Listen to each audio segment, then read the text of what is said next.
Hindi matanggap ng byuda ng nasawing pilotong si Captain Jessup Bahinting na pagkakamali ng piloto o pilot error kung tawagin, ang isa sa mga sanhi ng pagbagsak na eroplanong sinakyan ni na DILG Secretary Jessie Robredo.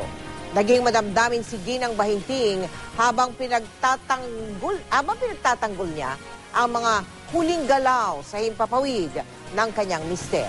Nakatutok si JP Soriano. Sinasabing may connivance daw po sa isang tao.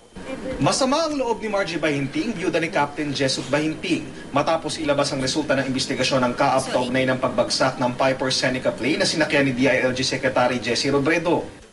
It's very hurting on our part. Sorry. Because I know the expertise of my husband. We have been in this business since 1997 and we produce a lot of pilots. Biyasang piloto raw si Captain Bahinting. Mabuti rin daw na tao, ama at pastor.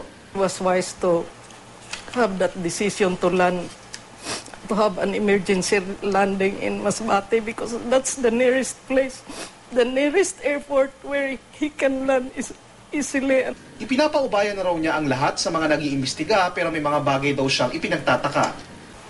I could not believe that because Masbate is on the left.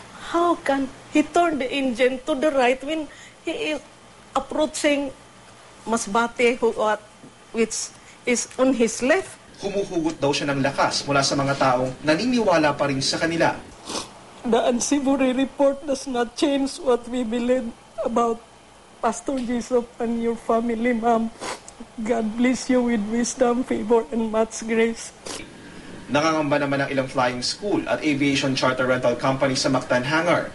Baka raw makaapekto sa kanilang operasyon ang bagong direktiba ni Pangulong Aquino na re-auditing sa hangar sa bansa. Sigurado may i-stop na yung aming operations gawa ng magko-concentrate kami sa gagawin nilang audit.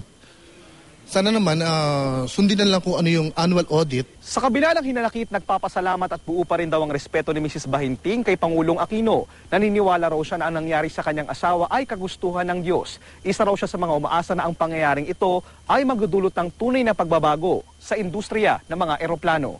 Mula sa Cebu City, JP Soriano, Nakatutok, 24 Oras.